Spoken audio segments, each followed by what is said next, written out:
Invitamos al magistrado Daniel Nolasco Olivo a pasar.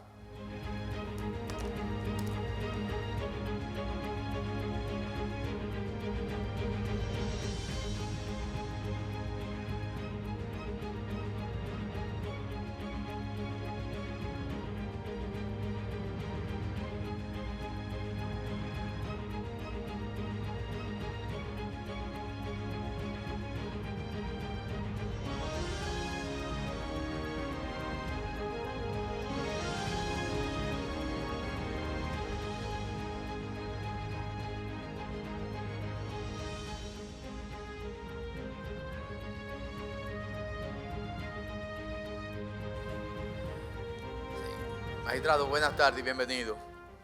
Recordar simplemente que tiene 5 minutos para exponer libremente. Pasados los 5 minutos, viene la tanda de preguntas hasta 15 minutos. Puede iniciar su intervención. Muchas gracias, señor presidente, y a través de su persona a los honorables consejeros que conforman este órgano constitucional. Respondo al nombre de Daniel Julio Nolasco Olivo. Soy egresado de la Universidad Autónoma de Santo Domingo con el título de doctor en Derecho. En esa misma casa de altos estudios también concluí estudios en Ciencias de la Comunicación Social. Y de igual manera ejerzo la docencia durante 20 años en la Universidad Autónoma de Santo Domingo, básicamente en las cátedras de Derecho Civil y Penal. Dentro del ámbito de mi función como juez, ingresé al sistema de justicia por la puerta de entrada, el peldaño menor, que es la posición de juez de paz, en una comunidad banileja llamada Villa Fundación. De ahí, cuando se conformó entonces la Suprema Corte de Justicia en el año 1997, en el 98 entonces, luego de ser evaluado, pasé a ocupar la plaza en el juzgado de primera instancia del Distrito Judicial de Peravia, que a la sazón tenía plenitud de jurisdicción, lo cual implicaba conocer todas las materias. Luego, cuando se divide ese tribunal, pasé entonces a ocupar la plaza de juez de la Cámara Penal hasta el año 2004, cuando fui trasladado al Distrito Nacional, a la 9ª Sala. Luego, cuando se creó el 4º Tribunal Colegiado, pasé entonces a formar parte de ese tribunal y al cabo de cierto tiempo, básicamente en el 2012, fui promovido a la Cámara Penal de la Corte de Apelación del Distrito Nacional, donde de esa fecha hacia acá aún sigo prestando servicios en esta plaza. En el ámbito de las publicaciones tengo algunas obras publicadas, algunas 6 obras. Una de ellas opera como libro de texto de las principales universidades del país, que se titula Instituciones de Derecho de Familia, tomo 1 y tomo 2. En los estudios de 4º nivel he hecho especialidades en la Universidad Nacional Pedro Enríquez Ureña, donde obtuve el título de especialista en estudios judiciales. En la Escuela Nacional de la Judicatura he realizado diversas diplomaturas, incluyendo una especialidad en exposición, redacción expositiva y argumentativa de las decisiones judiciales, y esa misma especialidad, a través de un convenio con la Universidad de Jaén, España, fue llevada entonces al nivel de maestría, de manera que tengo una maestría en ese mismo ámbito de esa universidad española. Y concurro en esta ocasión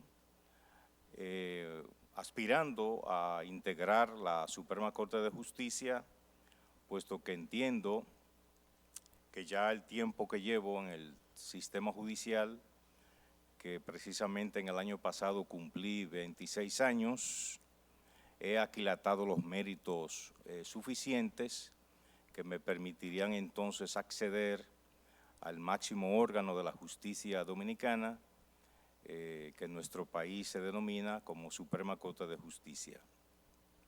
De llegar ahí, pues seguiremos desempeñando la función que hasta ahora hemos desplegado para administrar justicia de una manera transparente, de forma independiente y de seguro que con nuestro trabajo, con nuestro esfuerzo, con nuestra capacidad adquirida, podremos hacer aportes importantes en ese tribunal. He aquí mi breve presentación y quedo a disposición de los honorables consejeros. Gracias, magistrado. Pregunta, por aquí, Fran Soto. Buenas tardes, Daniel Nolasco. Buenas tardes. Daniel, ¿se puede revisar una sentencia, aspecto constitucional, una sentencia en grado de apelación, cuando solo haya recurrido el imputado, aunque esto le afecte a él mismo? Repito, solamente recurrió el imputado, la Constitución establece que nadie puede ser perjudicado con sus propios recursos, pero resulta que la sentencia tiene un tema de violación constitucional. ¿Se podría revisar eso aunque le afecte a él, que es el único recurrente? Bueno, para que se pueda revisar, tendría necesariamente que existir una parte que tenga interés en esa revisión.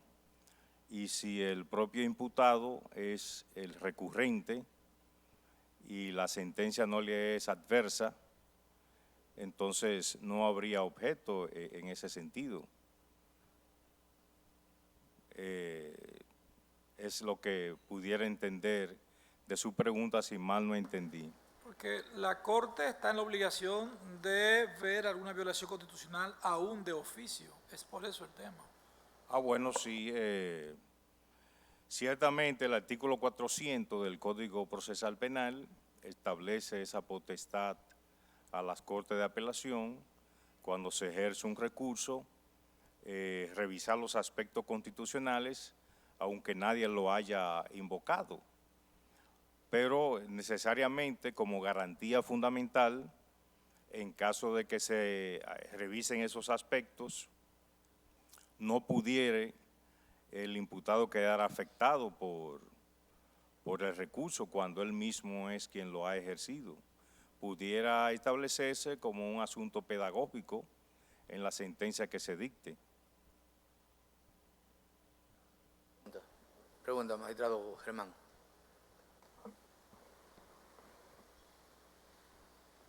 Daniel, lo que yo voy a hacer es una simple valoración, que quizás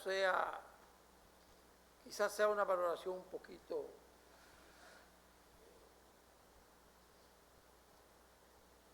hay una víctima,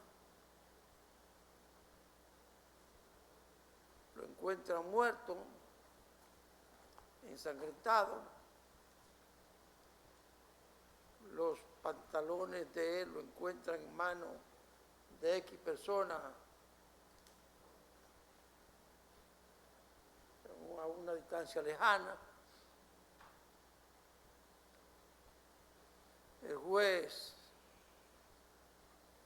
lo descarga por falta de prueba al imputado o porque las pruebas se recogieron de forma ilegal, cualquier tipo de ese tipo de... Pero hay muertos. Y mientras tanto, el imputado sale libre, anda suelto y la víctima está enterrada.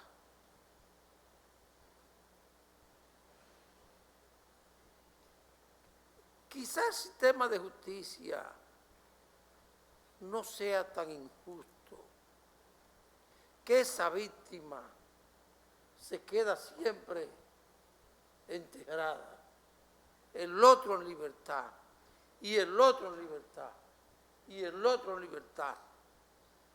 Y los familiares de la víctima siguen llorando. Y la víctima jamás vuelve a ver la naturaleza ni a su pariente. ¿Hasta dónde podemos llegar? ¿Hasta dónde podemos llegar para que al final la víctima tenga el valor del imputado en el seno de la justicia? Dame tu valoración. Bueno,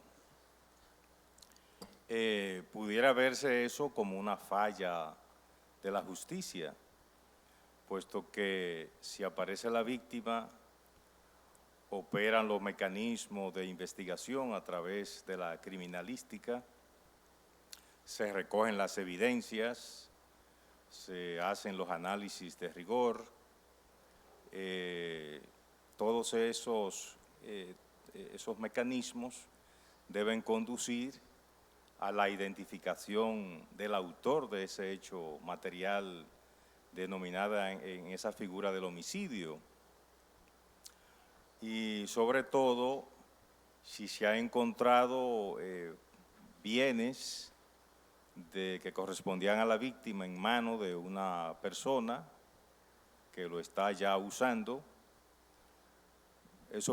todo eso pudiera constituir puntos de partida para que esa parte preparatoria del proceso reúna todas las evidencias, todas las pruebas de que permitan que al final de la jornada esta persona pueda ser juzgada y condenada de manera tal que la víctima y los parientes, en este caso, que serían ya las personas que van a estar, como usted decía, llorosos por la muerte de su pariente, pues al final de la jornada puedan recibir la anhelada justicia, que es una de las, diríamos, de los elementos fundamentales del Estado social, democrático y de derecho,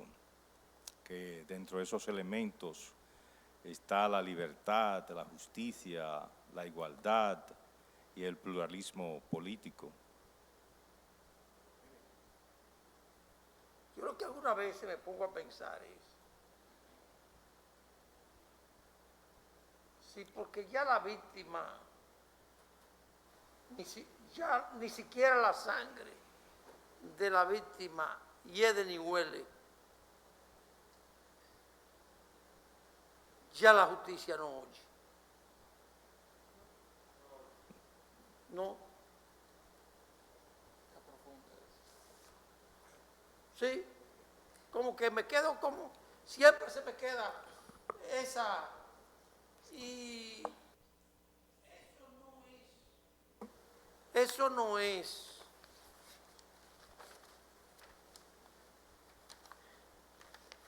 de un dolor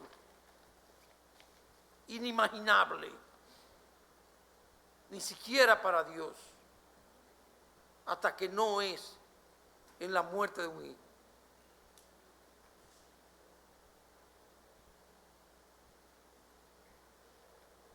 Dejémoslo ahí. Pregunta.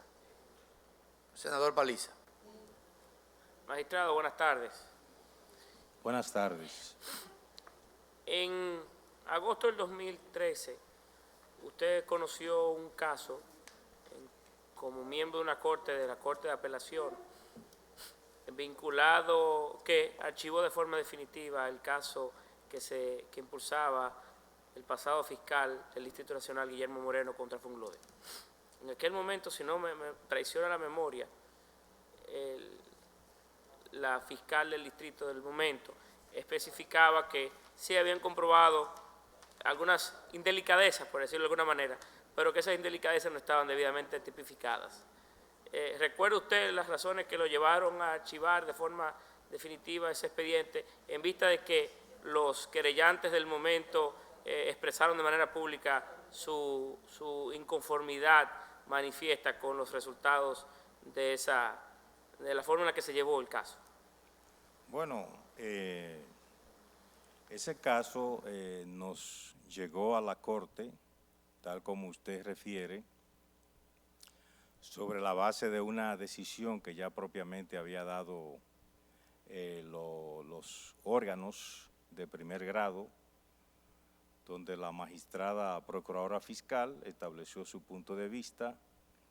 Hubo una decisión también que dio el juez que conoció el caso en primer grado, y ya nos llega a la Corte, que como sabemos es un órgano colegiado, donde intervienen varios jueces.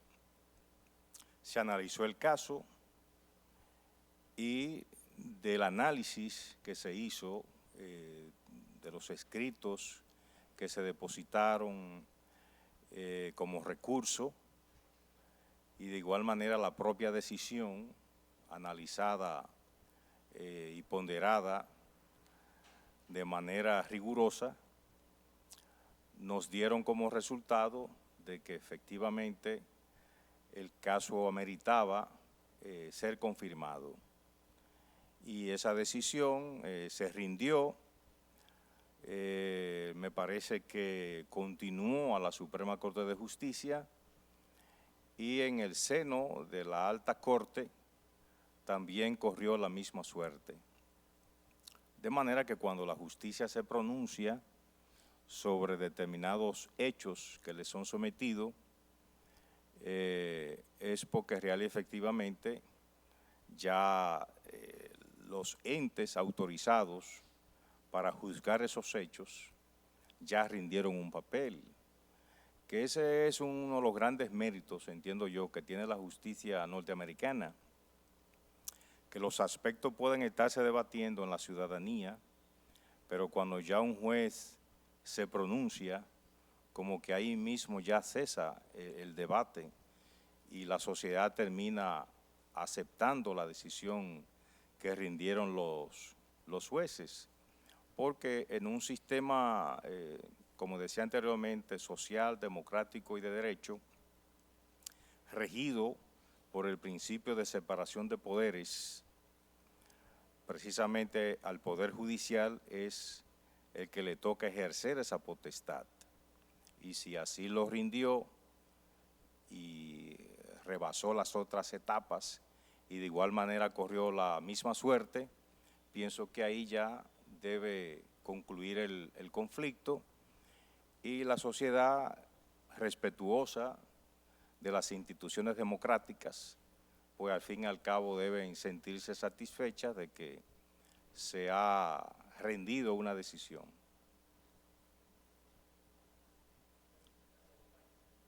La diputada Castillo tiene preguntas. Magistrado. Como no,